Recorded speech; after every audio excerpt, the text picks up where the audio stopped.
funds to set up cafes for female survivors of ISIS. The Lotus Flower project supports women who suffered atrocities under so-called Islamic State in northern Iraq. And Asma Khan is the owner of the renowned restaurant Darjeeling Express. Well, Asma Khan joins us from our studios in Delhi. Welcome here to the programme. Tell me a little more then about these cafes, these centres, and explain why you got involved.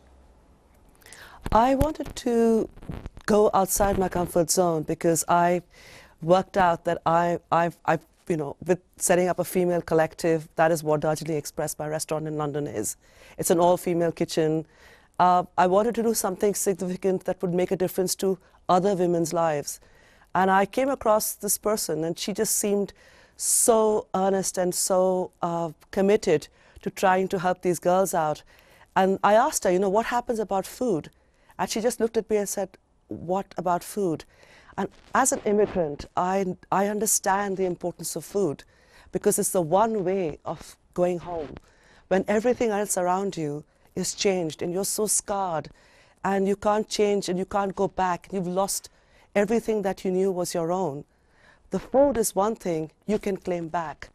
And I just told her what we can do, we just set up cafes. That's really interesting. Now, you're doing it alongside the Lotus Flower project. Now, they've supported, I think, over 3,000 survivors of, well, unimaginable ordeals. Now, equipment is being supplied, the structures. How much help, though, will you be able to give on the food side, in training, all that sort of stuff? I think that in the end, it doesn't matter which culture you come from.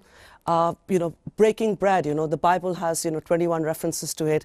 It's happened for centuries. When you get people together, you eat together. It is a kind of, there's a bridge that is built between people. So a lot of the people in the camps have not eaten together. They are living this kind of very isolated, silent existence. And, the camp, I'm hoping to have a cafe which will allow people to start talking. First, they're going to talk about food. Then I hope they're going to talk about what happened to them and about hopes and trying to move forward. So it's not going to be easy. It's very hard to know the challenges that we're going to face. There's some stuff that I already can understand is going to be difficult for me when I go there. The logistics of setting it up and trying to get people on board. But I'm a very good judge of character. I just need to find the leaders in there. I need to find the women in there who have that passion that they're going to put the community above themselves, that the conversation is something about more than... You're going in a couple of months. It's interesting because you talked about your all-women staff in your kitchens. I mean, you've done similar things in terms of supporting and helping women because you've recognised that you think there's a deep-seated bias in terms of chefs and kitchens. You'd like to see more South Asian women getting involved in cooking, in working as professionals in kitchens, don't you? Absolutely, because the thing is that the bias is staggering. In every Indian, Pakistani, Bangladeshi household you go to, it's invariably the women cooking. How is it that we're not being trusted when it comes to a business? When you actually go into restaurants, you don't find us anywhere. And this is just because no one trusts us. But I think the problem is far deeper. It is about not honoring us as home cooks. You almost take it for granted that your mother's going to cook for you, that your daughter and your wife are going to serve you on the table. This is a cultural bias. So when men leave the house, for them the fact that they had this beautiful meal cooked with love and a lot of attention and perfectly timed, the timing of South Asian housewives is amazing. We don't need to have a rota. We don't need to put anything down on the wall and say we need to get this done. I work with 9 women who have never worked in the kitchen before.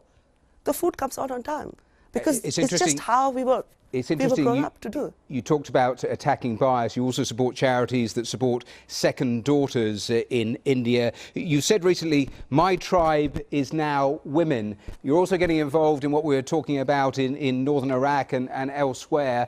I mean, in terms of what you're doing there on the ground, they'll be able to keep the profits as income, won't they? And that is important to the equation. Yes, that's very important because I think that in the end, the moment you start earning your own money, it makes a big difference to the way you look at yourself, how you value things. It also brings a different perspective on life. When you lose so much, and for them in the camps, there's nothing much to look forward to. But they realize that there is a way forward. They can set up businesses, they can look at my story and see that, you can succeed. And the biggest thing is that that you're healing others with food. And I think that, these women have it in them. They've been through so much, they understand the other women have been through so much too. And food will be this big balm for all of them to be able to, start moving forward. Because you can't move back. It's so horrible and ugly. Well, Asma Khan, it's been a pleasure talking to you. Thanks so much for joining us live there from Delhi. Thanks so much.